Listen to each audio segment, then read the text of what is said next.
You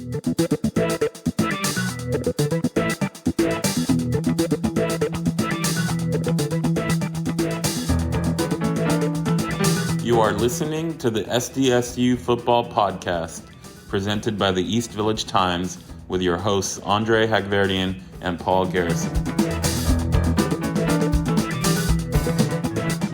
Welcome, everybody, to another episode of the SDSU Football Podcast.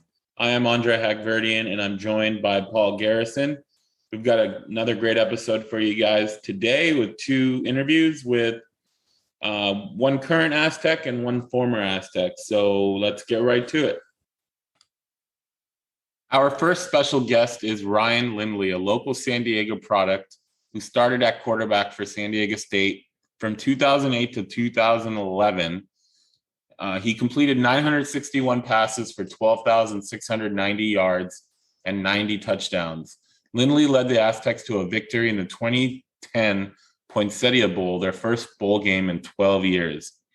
Lindley was drafted by the Arizona Cardinals in the 6th round of the 2012 NFL Draft and even started a 2015 playoff game for them in a loss to the Carolina Panthers. After bouncing around a few different NFL teams and 1 year in the CFL, Lindley moved on to coaching. After brief stints with the Cleveland Browns and Utah of the Pac-12 Conference, he joined Mississippi State in 2021 as a senior defensive analyst. We want to welcome Ryan Lindley to the podcast. How are you doing today, Ryan? Good. Thanks for having me on. Been fun watching you guys build this thing up, and I get to catch everything from afar from what you guys are doing. Yeah, we appreciate that. It's definitely been a fun ride. You've been the leader in every passing statistic at San Diego State. You started an NFL playoff game at quarterback. You were a running back and quarterback coach with the Browns, offensive analyst at Utah, but now you're a defensive coach at Mississippi State. Why the switch to defense? You know, I came back and was a GA for a short period of time at San Diego State on defense, and Coach Long, you know, I just wanted to get into coaching, and he gave me that great opportunity. And, you know, the relationship I built while I was there was Zach Arnett specifically as our defensive coordinator at the time at San Diego State. And he was actually a GA going all the way back to my playing days. So that was where our relationship kind of started. And, you know, I kind of realized pretty quickly that not too many people get to see the inside and see behind the curtain of Coach Long's vaunted 3-3-5 defense. So, you know, being a guy with a limited amount of experience there, I think you find yourself amongst an exclusive group. So I like to say I'm just kind of the guy giving some of the offensive secrets down here and giving that perspective at Mississippi State. But along the way, I'm going to pick up as much as I can from the really smart guys I've been around down here, including Coach Arnett. What are some of your future career goals? Do you see yourself switching back to the offense at any point? You know, I'm kind of the way I've looked at it really with my coaching journey has been pretty unreal. I mean, and not something that super precedented, and it's been a wild ride. So I'm kind of really just taking it as it goes. You know, I think everybody's got aspirations, and you know, there's dream jobs that you have, but I think if you aren't focused on the job you got right now and the title that's in front of you, then you're not gonna find a way to make it wherever you want to go. So my biggest thing's been kind of, hey, I'm where my feet are at right now, and really enjoy what I'm doing, and we'll see what good Lord's got next for us. So now, since you've left state as a player, you've gained a ton of knowledge about football, about life. Have you figured out what illegal stemming is? We're going all the way back. Gosh dang it. It's been, we're going on 12 years, maybe 11, 12 years to bring that back. I don't think anyone's figured out what it is in that time, and no one's called it, I think, in that time either. So you don't have to worry about a definition when it doesn't get called in the game. But gosh dang, you know, I mean, it's a funny story to look back on. That night, I definitely wasn't happy about it, but now looking back, it's just kind of a one piece in the wild ride that I've had in my football journey. Yeah, for those of you young Aztec fans who may not know what we're talking about, Ryan's last game as an Aztec, it was storybook, set up perfectly, last-minute drive to get a 1-point lead, and the defense holds them. They're going to have to attempt a field goal from, I think, the 58, and this weird call that no one has ever heard of before that or since, illegal stemming. and it allows them to get 5 yards closer. And credit to the field goal kicker for Louisiana. He made it, but there's no way that kick's going through from 5 yards further back. And it's still one of those great mysteries and always brings a smile to anybody on the face of the team who played back then. But, Ryan, you've worked with some pretty big personalities during your coaching days. Could you tell us just about some of them? Like, what's Mike Leach like, really? And you know what? I mean, Coach Leach is really awesome. I mean, I've really enjoyed a lot of times, and maybe I've kind of gotten a niche, in with him. I mean, he's a guy, obviously he's so busy, he has such a great offensive mind that he's, a lot of times working with that. And one of the things, I mean, we kind of work separately on the defense from them and even hold different hours a lot of times. But I think he knows I'm kind of the offensive guy working on the dark side, so to speak. So occasionally he'll pull me aside and just talk shop, talk ball, talk history. I mean, the guy really is, there are a lot of people, this term probably gets thrown around too much of the most interesting man in the world, but Coach Leach is in the running for that, no doubt. What about Baker Mayfield? Oh man, you know what? I just say this. He's one of the most passionate, competitive guys I've ever been around. And as a young coach, that was difficult at times, to be honest with you. I mean, I used to call him the Mustang sometimes, and you needed to know when to rein him in, but there's also times you just got to let that guy roll, let him run wild, because that's what he does best. And I'll be really interested. I mean, I've maintained a relationship with him since then, and I'm really hoping he lands on his feet in a good spot. And I know he will. It's just a matter of time. But gosh dang, whoever gets him next, just know that's going to be a guy rip roaring, ready to go and win a lot of games for somebody. And then when you reflect back on your time at State, what are just some moments that you take pride in? It's tough to pick one.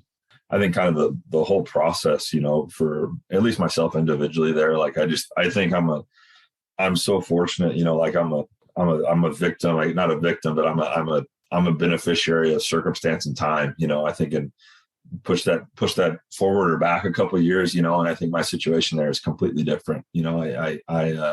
I was lucky enough of sorts to like really work my way through a really tough season as a young player, really 2 tough seasons as a young player, and had coaches that trusted me enough to let me fail, to be honest with you, which you look at now. I mean, I don't think guys get that opportunity as much as they have in the past. And I'm really fortunate. There's a lot of times where, and I even remember some phone conversations or some conversations on the field of, hey, if you don't get it together on this drive, we'll get somebody else in there. And everybody deals with that. I think it's even gotten, whether for coaches, for players, it's gotten more intense and more cutthroat. The leash is shorter for everybody. So, getting back to your question, really the 2010, 2011 seasons, obviously where it came together for all the Aztec fans, and we finally got bowling, and that thing's been rolling ever since then. So obviously that's probably the most, the culmination of it all. But, the journey along the way was something special for everybody involved there. Yeah, those years you mentioned where, a lot of Aztec fans look back on those years with the potent offense, right? The passing game. And you had Ronnie Hillman next to you. You had Vincent Brown. How much do you keep in contact with those guys as you kind of have moved on in the NFL and on your coaching career? Yeah, I mean, I keep up with some more than others, but I think, I mean, it was a special time, and really, I said, I guess it's all relative. I mean, it's really been RBU, for the last 10 years. But I think we were. I mean, we talk about the passing attack. We were balanced. We did have some great receivers and Vincent and DeMarco Sampson and Gavin Escobars. But I mean, you had Ronnie Hillman. You had Adam Wenman was in the backfield as a young player for a time there. Walter Casey was a phenomenal player, which a lot of new Aztec fans just remember. DeMonte, his brother, who's had a ton of success in the NFL. But DeMonte's never San Diego State if Walter wasn't playing before him. And Walter was the ultimate Aztec, I know we talked about Doug a while back, like Walter would be one of those guys in Doug's mold of, man, I mean, anything you asked him to do was one of the toughest guys on the team. But just looking back on those guys, that's why I say, like, we had a really complete group, and obviously I had a good group of 5 to 6 guys up in front of me protecting me all the time. So we just had a really good group that all came together at the right time, and obviously put some W's on the stat sheet. So State now runs, an RPO-heavy offense. From a defensive perspective, what makes that offense so difficult to defend against? Yeah, but I think the game's moved to. Everything, you just want to have multiplicity to what you do. And Coach Hecklinski was our running backs coach the first time. Brady Hoke Volume 1, and he's done a heck of a job. And I really enjoyed keeping in touch with him. And what he's doing and the direction he's taking the program. And it's going to be really fun to see what they do this year with Braxton. And it's just really cool to see because he's not taking the foot off the gas. I mean, you're still going to be grinding it out and be physical, but the RPO game is just something, that's become universal, and you really just need to keep a defense on their toes. And it's all about space. It's all about creating space with how you align different people you put in conflict. And on defense, it's just tough. You can't just sell out on read keys and play the run or play the pass, depending on, whatever guys are doing up front. You got to kind of read it all the way through. You got to play and defend all 53 and a half or 53 and 30 yards width, and you got to defend the whole field. Yeah, I mean, just expounding on that, obviously it's the quarterback that wants to read that linebacker, that safety, seeing whether they're going to bite on the run and pass. Is there specific strategy or specific plays that the defense kind of uses to counter or to maybe trick the quarterback into thinking that they're going to bite when they're not really going to bite? Yeah, I mean, I think the biggest thing that you can do is at least the tough thing, looking back to how you teach the quarterback, right, is the toughest thing is when reads change. Usually it's not necessarily, it's really a spot on the field, not necessarily a specific player that you're reading in the RPO game a lot of times. So if defenses can move, just like offense can motion, if defenses can move and rotate safeties and bump linebackers and different stuff like that, just like a motion or a shift affects the defense moving around like that's going to affect a quarterback reading, their read key on an RPO. So I think that's really the way you do it. The other thing, usually, whether you try to disguise man or zone, that can help some. And, it's the cat and mouse game of football, and it's funny, like Brian Sipe was my quarterback coach. He used to always say, he's like, man, back in my day, it was single high, it was one safety or two safeties, and like from there, it was pretty simple on what they were going to bring in.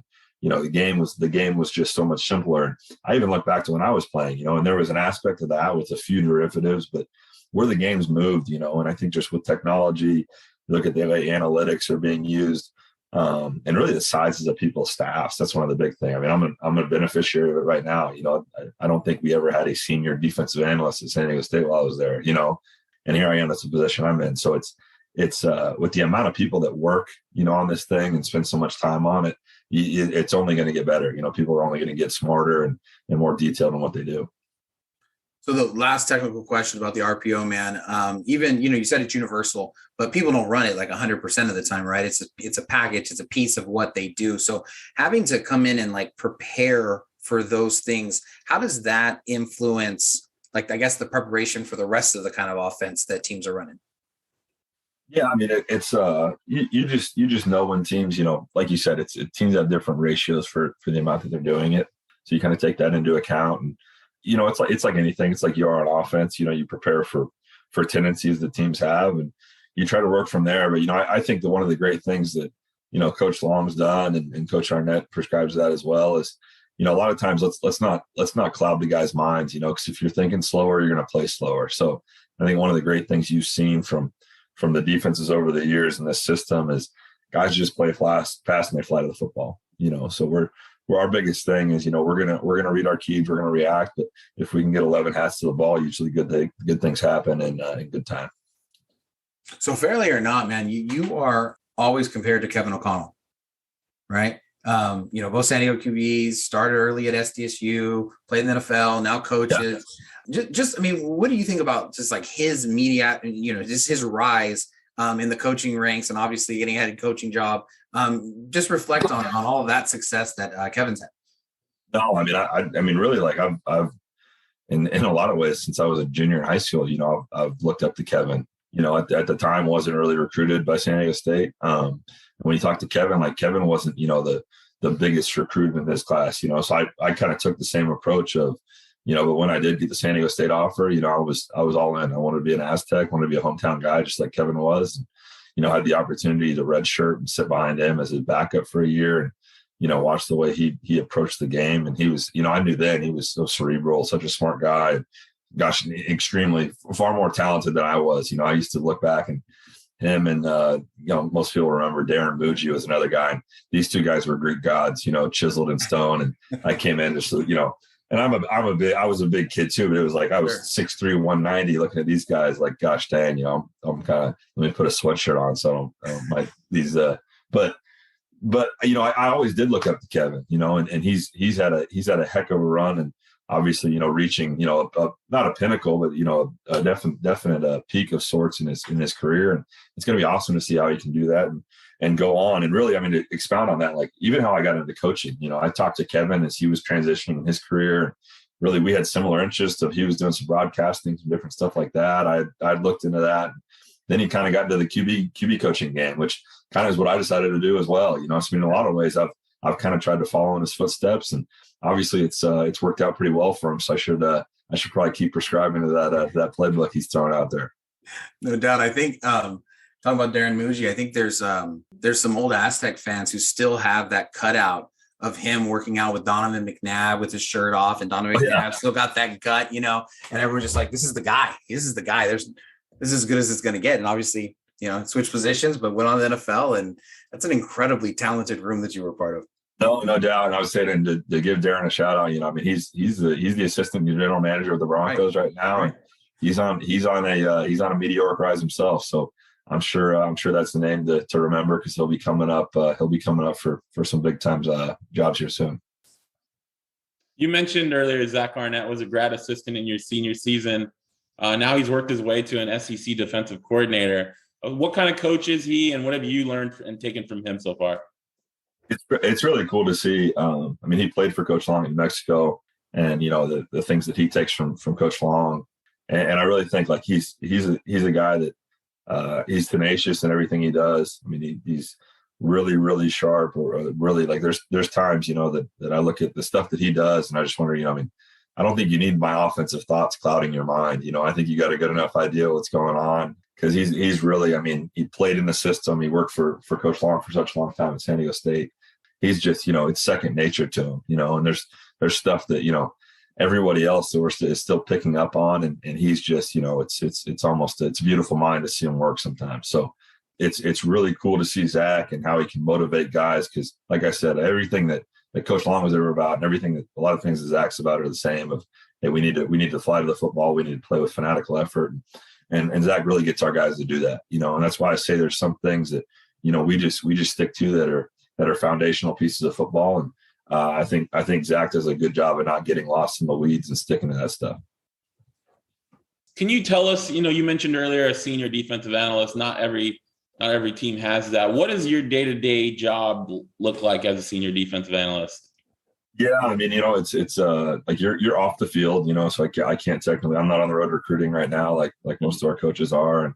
And so, you're at home evaluating, or you're kind of in the office holding down the fort. And, a lot of things you do are strictly, whether it's opponent scout, and that's really for me, I'm a former offensive guy. So it's a lot of it. I'm just looking at what opponents are doing on offense, see if we can steal a beat, find some tendencies, and kind of keeping my offensive hat on from that perspective, and, helping out where I can in a position room here or there. So it's really kind of, like I said, I'm the longer I stick there, a lot of guys keep joking with me. I'm going to stick on the dark side and stay on defense. But, I think to do my job, to do what I'm asked to do down here, I got to kind of do both, so that's the beauty of, I get to still kind of keep that offensive mindset and looking at what other people are trying to do, and also doing some self-scout, like what would I call if I were running an offense? What would I do against this, based on what we do. So it's a good kind of yin to the yang, and keeps things offset here.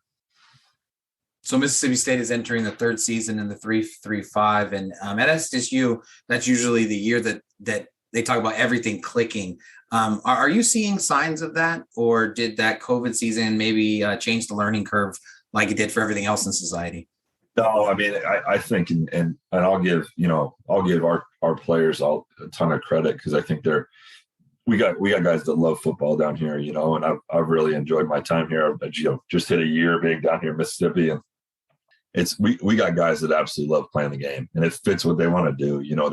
They don't want to, don't want to be able to complicate it with stuff. They just want to fly around, and they're locked into our system. We got players that will be 3-year starters, a corner and a guy that was a freshman All-American in his first season, is in the system, and, is going into his third year, where, like you said, you're going to hit your stride. We got some guys that have been in the system playing SEC football for 3 years, and I'm really excited to see them cut it loose, and I think they finally are going to feel, you get in the third year of a system too, and you can kind of give feedback. They're these guys that they've been in the system long enough that there's a give and take in the coaching side. I think they know what Coach Arnett's calling at times too. So it's really cool to see those guys that have kind of stepped up and taken that leadership role. And I know they're chomping at the bit to keep working this summer and cut it loose next fall.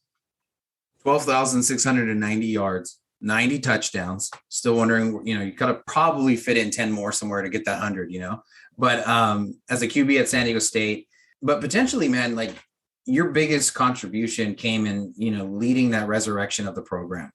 You already kind of were going to, show some of that modesty about being in the right place at the right time. But following your freshman year, one of the best local media people had the opinion that State should close down their football program. And to go from that low to the high of opening up a new stadium, how much pride do you take in leading and helping to cement that trajectory? Yeah, I just always kind of looked at it as I didn't know where my career was going to end off. I just, you want to leave things in a better place than you find them, and I don't think many of us could have envisioned how high it got, by the time we got out of there. And I really do. I continue to harp on this because it doesn't, I had got Miles Burris, and I mentioned all the guys on offense.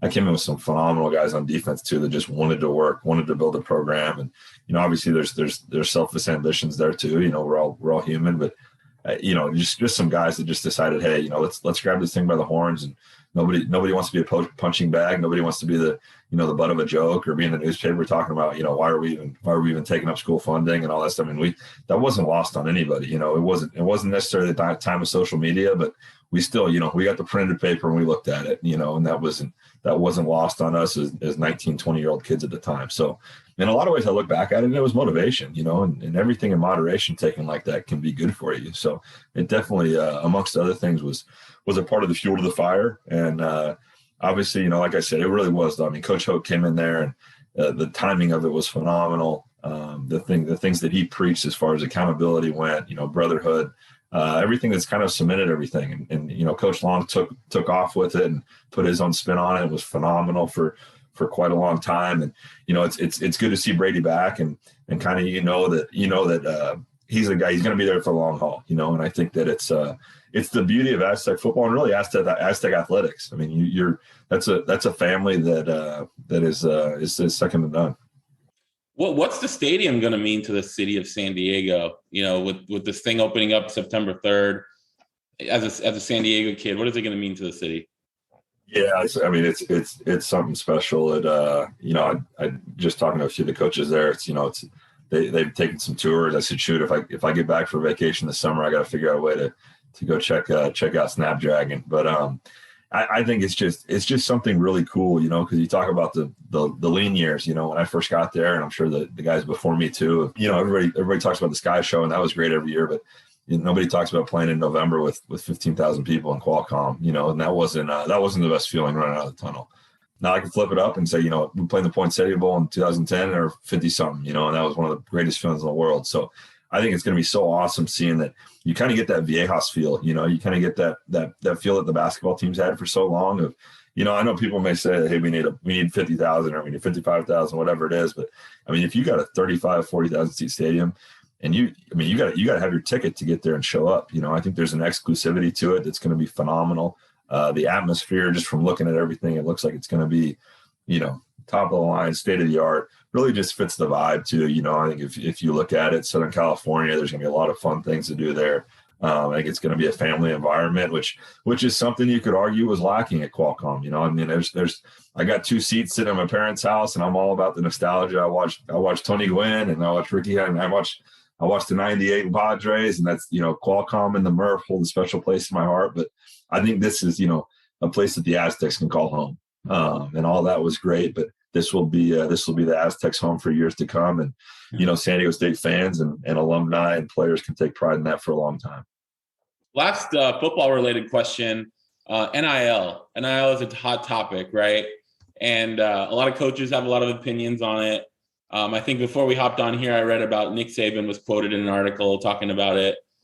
As a former college football player and now a college coach, what is your take on how NIL and what NIL was supposed to be, what it's become, and where it potentially could go? Yeah, I mean, my quick take on it, without going too soundbitey, like, I just think it's, it's the market. Like, I think the market will even itself out. We're seeing it's novel. I don't want to be overcritical of anybody because it's something new.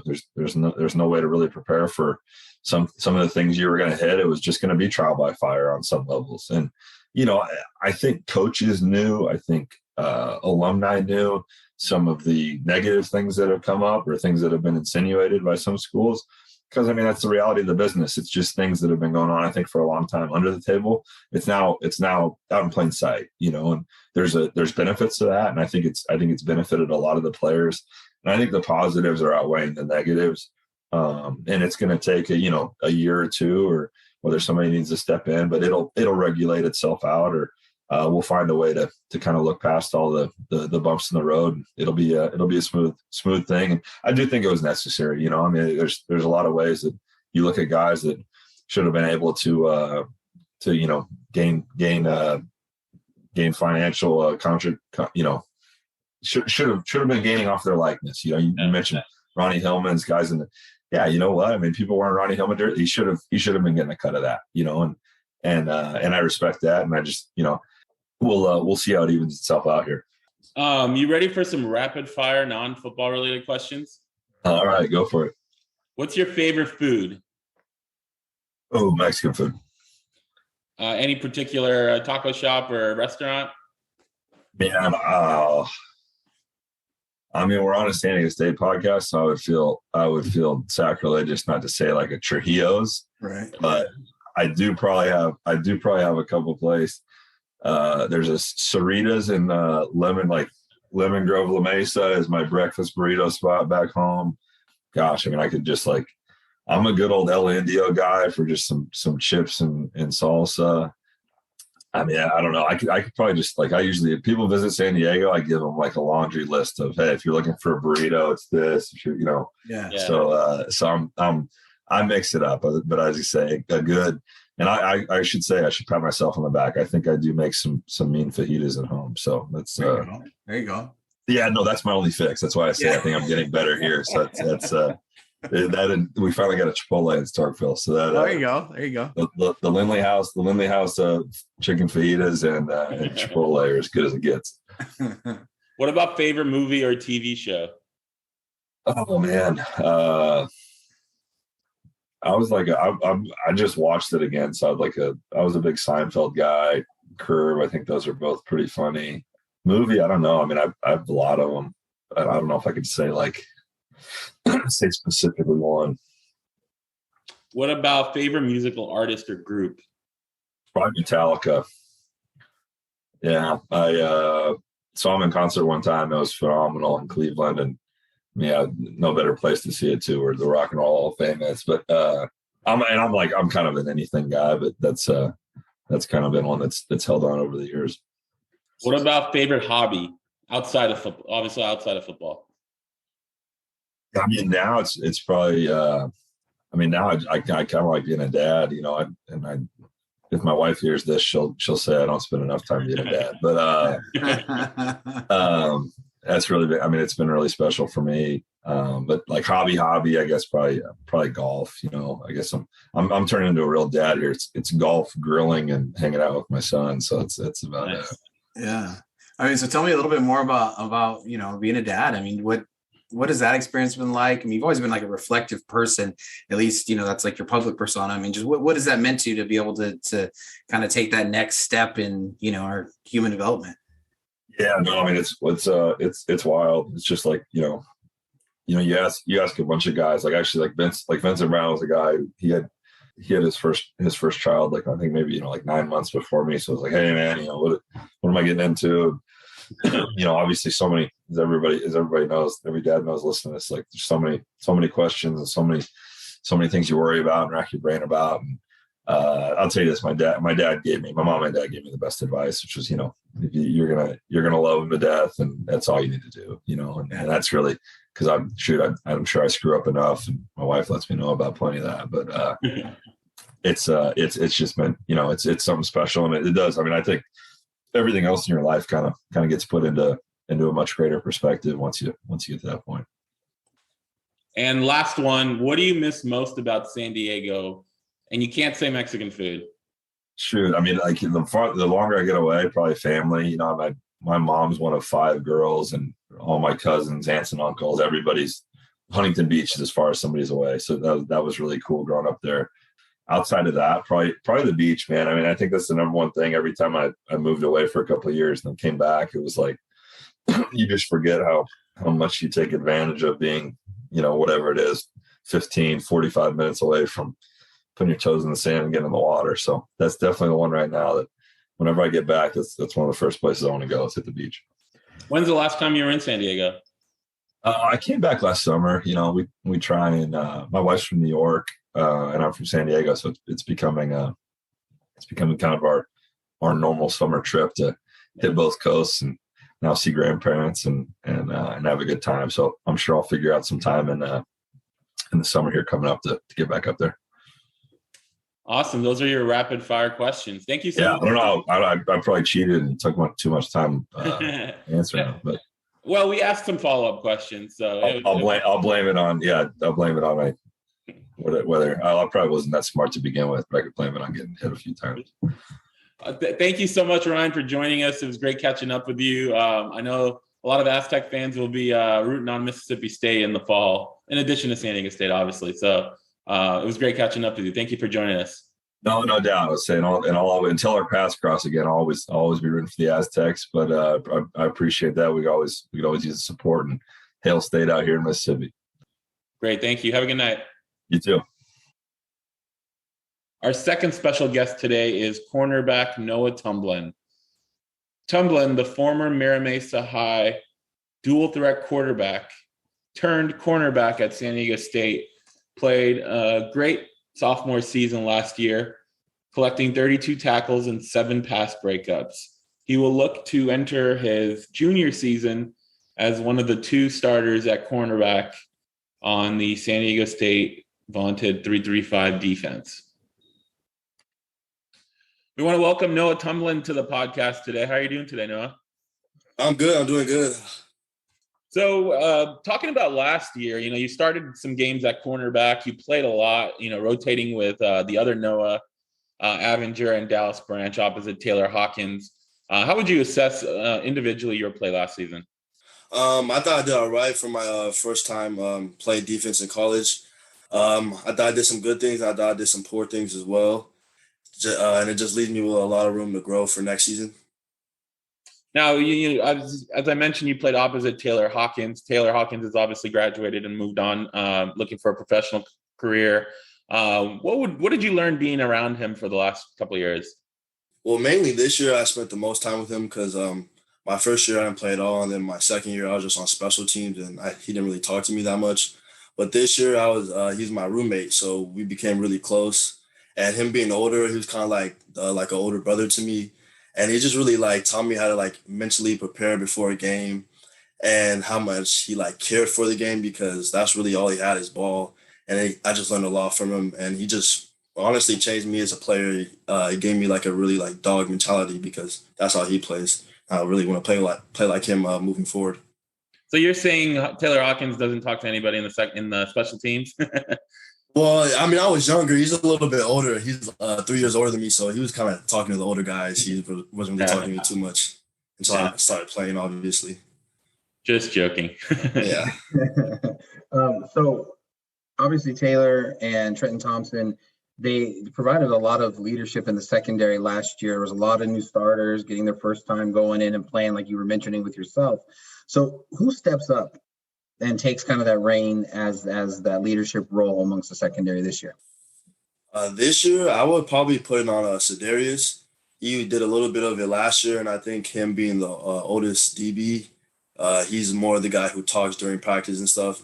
Me personally, I just try to do my job and lead by example, but I would definitely say him, and also Pat would also be another leader as well, him and Pat. And so then looking at spring camp, not just for yourself, but the entire secondary, how do you guys feel like you did as you guys are kind of getting a few new pieces? How was spring ball for the secondary? I thought the secondary did a pretty good job. I thought we picked up where we left off starters wise. When it came to me, Pat, Sad, CJ, Kyron played a little bit, and yeah, I thought we secondary. I thought we looked good. Was there a particular player in the secondary that, like, you could say impressed you the most?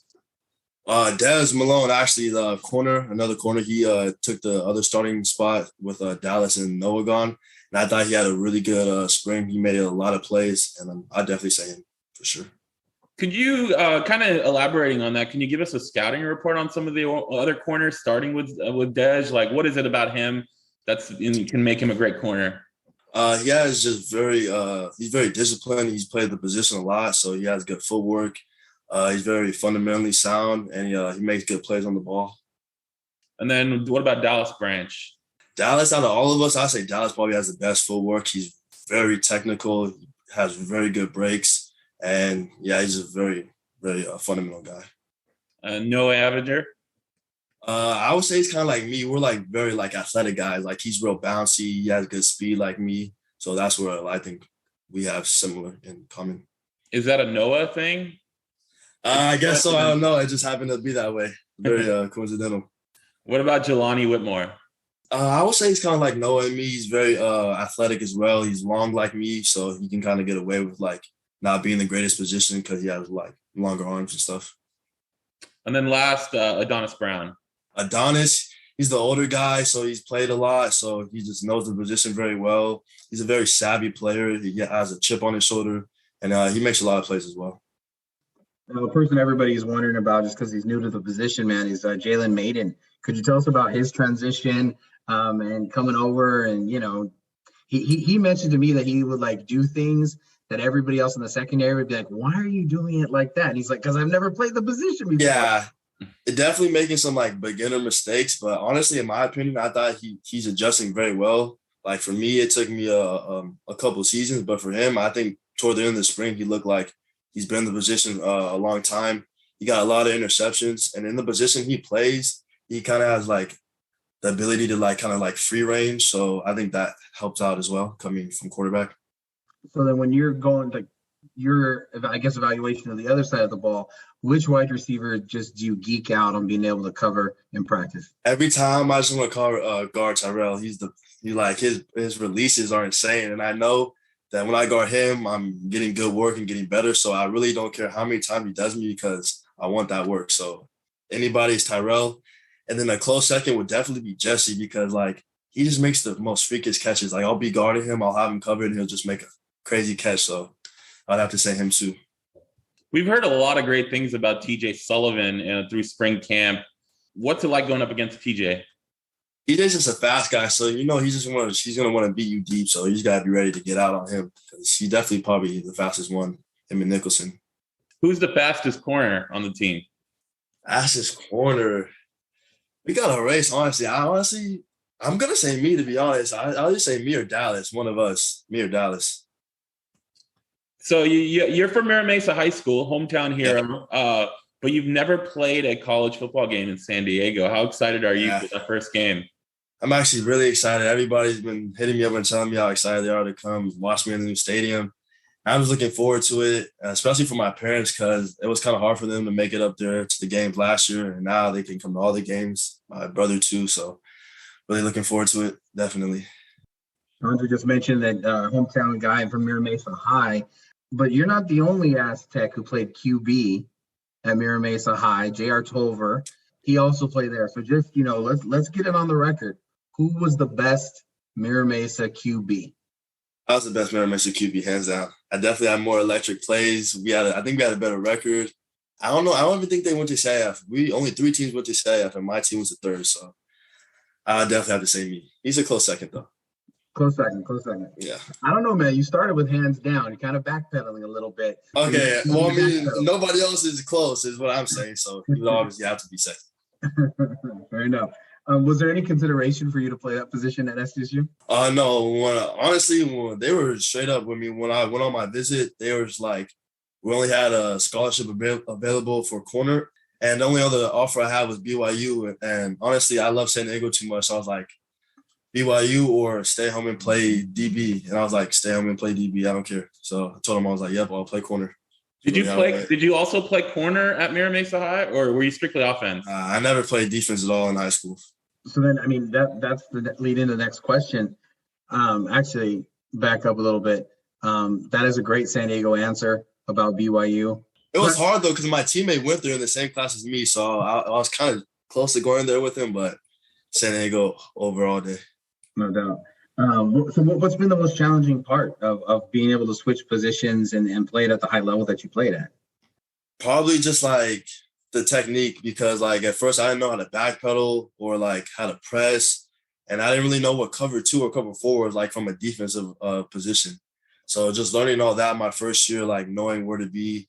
I just had to really work hard in the offseason really and like learn all the like fundamentals and stuff. Surprisingly, the easiest part was tackling. Like I think that part was the easiest, just tackling. Everything else was hard. Tackling was the easiest part for me. You know, the first question we asked you about is how you would assess your play last year, and you talked a little bit about the ups and downs. What are you specifically looking to improve on individually this offseason going into next year? I want to get some picks. Like I feel like I'm in a good position, but like I just haven't made enough plays on the ball. So my goal next year is get my hand on the ball and get some picks. Like that's all I want, get some picks.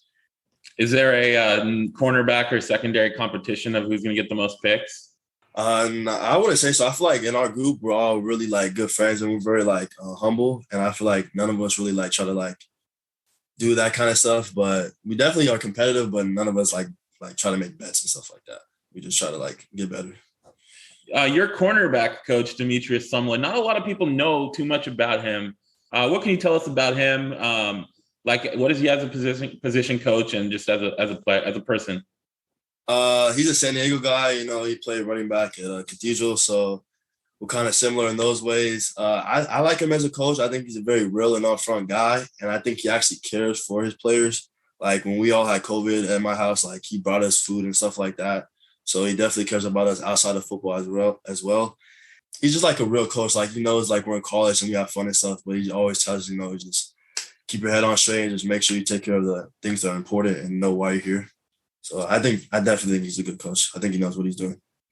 So you mentioned that you want to get more picks. Is there like particular things that you can do in the off season like that you can be focusing on, or the drills? I mean, how does that work to work on making those plays that aren't going to be coming until, you know, the fall? Well, personally, I could just think of 2 plays where I just drop picks. So just working on catching the ball. And then I think I kind of hesitate a little out of my breaks. Like I don't want to like over pursue the play. Like even against Nevada, I could have picked that off too. I just think I think about it a little bit too much. So I think it's kind of a mental thing when it comes to the picks, less than like fundamentals.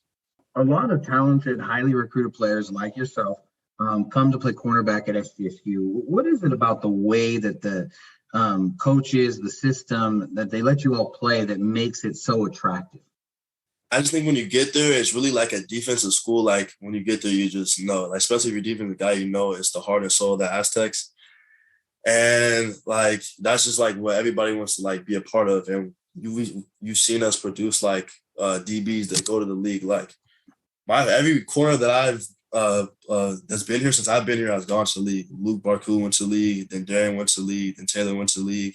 And you got Trent and Tariq and Dwayne that all went as safeties. So DBs alone, you see that, you know, you want to do that as well. And I think that's why people want to come here and play. Great. So that was my our last like football related question. Got some non-football related rapid fire ones. You ready? Okay. All right, Samantha. What's your favorite food? Chicken Alfredo. And where did you get this chicken Alfredo? I mean, my mom makes it really good, but if I had to go to like a professional place, I'll go to Buca de Pepo.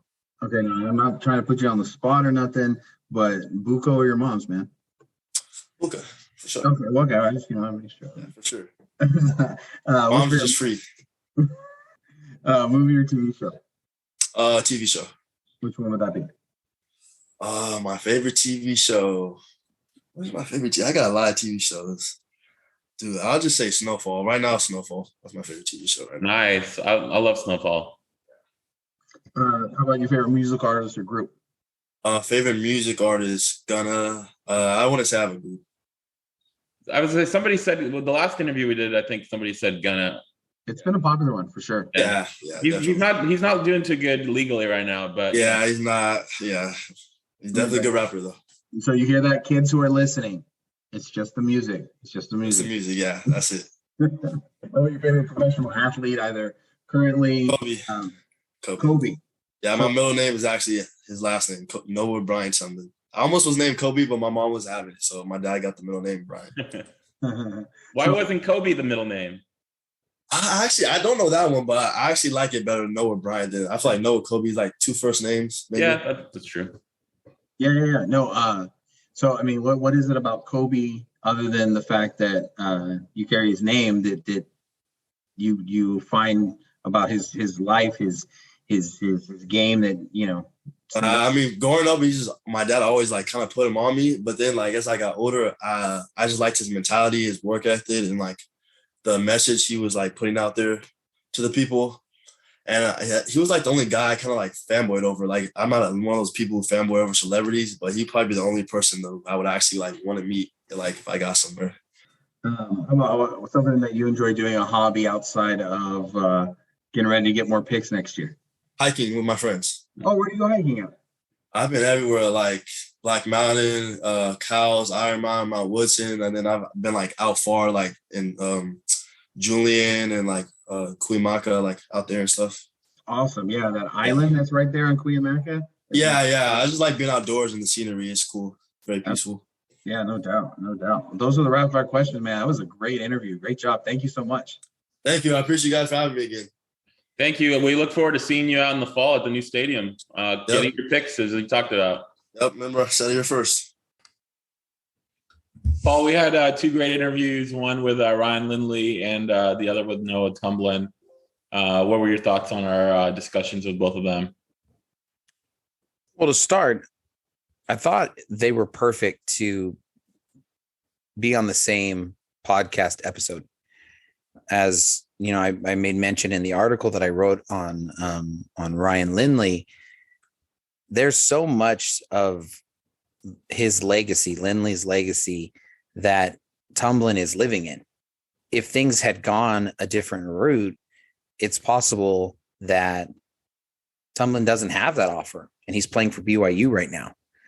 That kind of, I guess, synergy, that sort of how those complemented each other, I think really highlights the story for both of them, because they're both great San Diegans, and both of them love San Diego State, and both of them are doing the same work as far as, being quarterbacks in San Diego and then going on to be Aztecs. And so I just thought that they complement each other, and, it worked out really well that that theme, could be in the episode.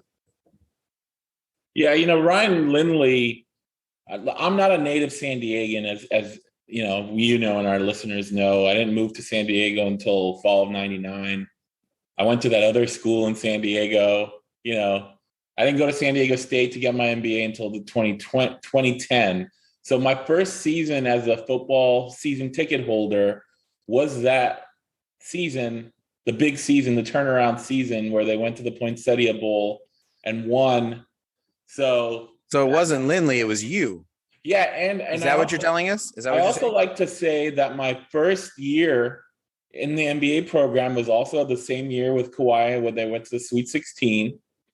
And my first year as a basketball season ticket holder was the year that Xavier Thames led the team to the Sweet 16. So there are some, things that I can point to and be like, I played a part in that. But no question. But that I just remember that team, how balanced they were and how good they were offensively. Obviously Ronnie Hillman was really good, and he went on and played for the Broncos in the NFL. But I remember those just the bombs they would throw to Vincent Brown and DeMarco Sampson, and how fun it was to see a team that just put up a ton of points offensively and passing wise and rushing wise. And he kind of mentioned that since then it's been more like RBU, right? A lot of running and play action. So it'll be interesting to see if they can get back to that balanced passing attack where they do have a quarterback that can drop back and throw, 35 yards down the field.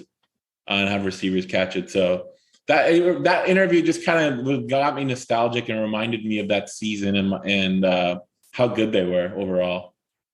Absolutely. And there was that whole time, those last couple of years, his junior and his senior year, there were a lot of really, really fun games.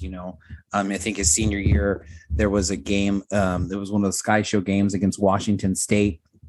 And I think it was a real, they played Washington State, who wasn't a great Pac-12 team. State didn't beat those teams then, and I think it was one of the very first few plays of the game. Washington State hit a short pass that went the distance, and it was like, okay, well, here we go.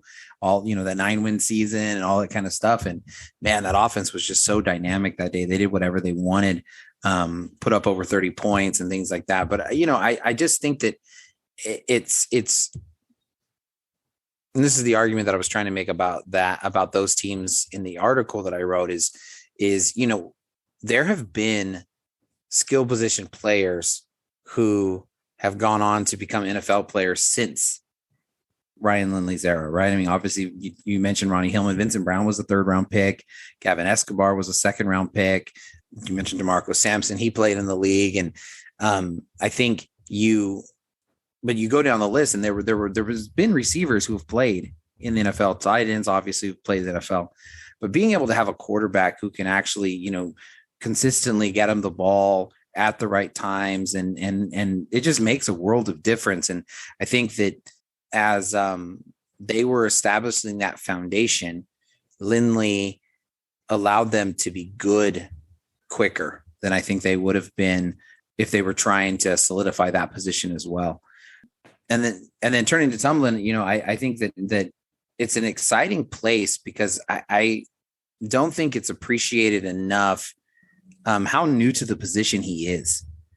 The idea that he's that those, I think 14 games or whatever that he's played in are the only 14 games that he's played on defense in his life.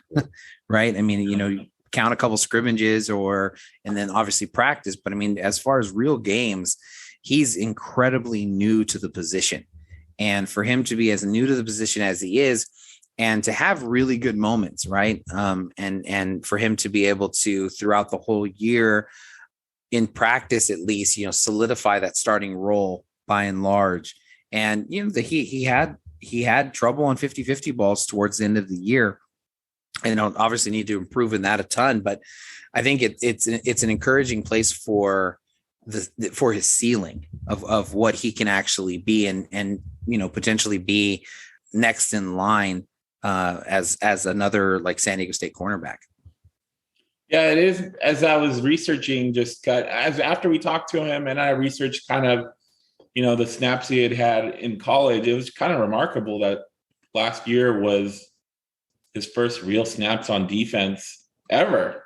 Maybe he played defense in Pee Wee football or something, but no high school, no college, and pretty remarkable how he played given that. And that shows that's a testament to his, work ethic and also the coach's job in getting him prepared. He obviously said he did some good things and some poor things that he's looking to improve on, fundamentally technique. He obviously wants to make interceptions, catch the ball. He talked about how, he thought it was more of a mental thing, that he was not trying to over pursue, playing a little bit more safe and not making, a break on the ball where he could have, and that's how great cornerbacks, they teeter that line of not over pursuing and getting out of position, but also having those instincts where they see it, they break and they make the play. So I'll be interested to see how that develops, how that comes along for him this year. Because he's going to play a lot, right? It's between him, Branch, Avenger, and then Des Malone. Those 4 guys are going to be the primary guys who are going to get snaps at corner. So all of them are going to have opportunities to show what they can do. Yeah, and I think just piggybacking on the first comment about him having confidence and playing it a little bit too safe, etc. I think it very much echoes what Coach Hoke was saying throughout the year about his corners and the issues that they were having, and that they weren't being as aggressive when the ball was in the air, and they weren't being as aggressive going and fighting. And so I think that's a great sign that how many ever months later he's internalized that, and that's the thing that he's paying attention to. I think it's exciting, all of the corners that you mentioned. Des Malone, to be able to, I mean, what do you know about him? He's a safety who they saw that he had great cover skills. Coach Maddox on the podcast mentioned him as, and I honestly, when he mentioned him, it sounded like it was just more like a theoretical, like, oh, hey, this guy is pretty good at being a cover guy. Let's throw him over there. But then he's listed first on the depth chart. You know, it's interesting. It's an interesting mix that they have. That competition, I think, should make all of them better. I think that they have the potential to be as good as they were last year. I also thought his comments on Jalen Maiden were promising, right? Talking about how he was making beginner mistakes, but by the end of spring camp, it looked like he had been playing that position for years. So that gives Aztec fans some hope that he may not be a starter, but Maiden can come in and fill in and fill a role for the team. You know, that transition, we saw him early in spring and he wasn't doing that well, but by the end of spring, I think he could definitely fortify himself a playing time. The other thing I wanted to mention, last point from me, illegal stemming, right? We asked him about it. Yeah. I had to go back and look at the rule book and try to figure out exactly what it says, right? Because I remember that play. Sure. And I remember also being like, what in the world did they call? Apparently it's like a delay of game, right? It's when a defensive player, it feints. This is how the rule book defines it. The feints towards the line of scrimmage in an obvious attempt to induce a false start by the offense. Ruling is a dead ball foul. It's actually a delay of game. So technically the penalty should have been delay of game, not illegal stemming, although illegal stemming is what the player was doing, but still an odd rule, never gets called. No, and the game. Especially back then. I mean, they have that flinching thing now where if the defense jumps across, and draws but that I don't think was the rule then. I vaguely remember that they were talking about that, the San Diego State players were simulating the snap, which there's so much noise in a football game. It was a made for TV call. They had to keep the drama high. I thought it was just, pretty funny him being able to revisit that all those years later and still say, you're never going to find it because it's just there's no good explanation for what took place. Going back to Jalen Maiden, I think those comments were exciting. I think that it helps to explain a little bit Kyron White and his transition over to Warrior safety because you don't want, obviously, in your best defender, Patrick McMorris, you're not expecting him to get hurt. You're not doing that. But, hey, who knows what happens? I mean, he missed a half a game because of targeting last year. And the fact that you would feel comfortable enough to be able to move White off of that Aztec position to the Warrior safety, I think bodes well, even though Maiden's he's third. He's listed third at that spot. And then I think the other thing about the defense that I think was a good thing is just talking about the where that leadership is going to come from, and that's going to see that from McMorris and Cedars Barfield, and I think that's a really undervalued aspect of the defense. There's been. There was some criticism that's been kind of piled on to like Taylor Hawkins for, some of the jawing and stuff like that. But San Diego State, they always play they talk about playing with an edge, and sometimes that edge, the way it looks on the field is being a little bit aggressive, is being a little bit like you're challenging them. To get a player like Tumblin to go from being passive to being aggressive in those passing lanes, it might take some of those older guys stepping up and saying, this is our identity. We're continuing the Aztec way. We're going to attack you. We're going to be aggressive. We want you to give us your best shot, that kind of thing. And so I think that there are some people that he obviously said, like these are the guys who are being vocal right now. I think that is just another example of how the coaching staff and the senior led mantra and philosophy, pays off each year because a next group of leaders is expected to step up. We've talked a lot about how young and inexperienced the offensive positions are.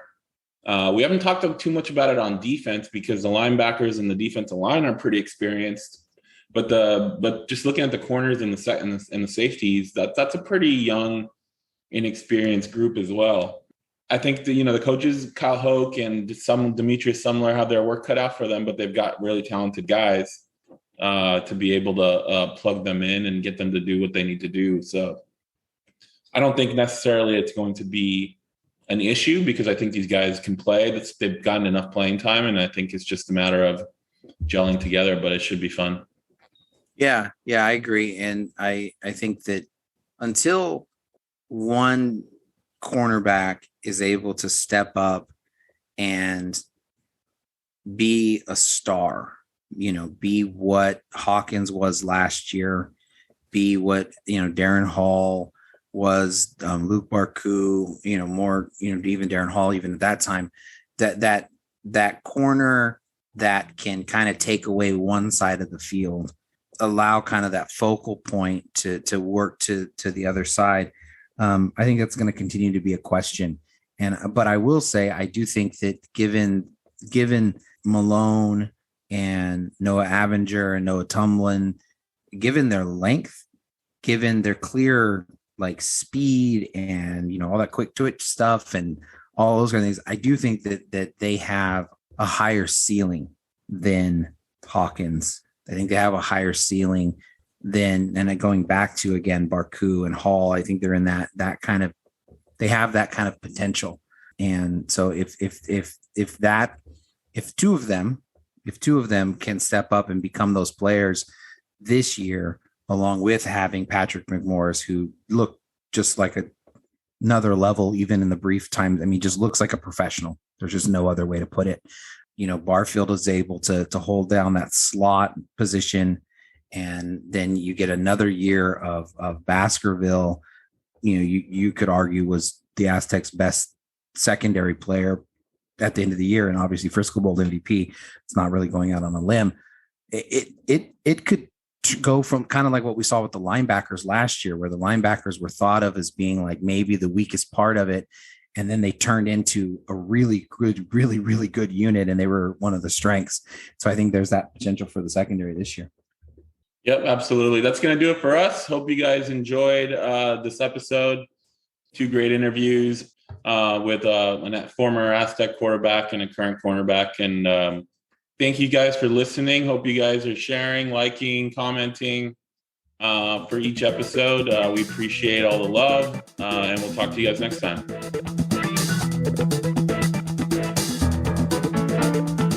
You are listening to the SDSU Football Podcast, presented by the East Village Times, with your hosts Andre Hagverdian and Paul Garrison.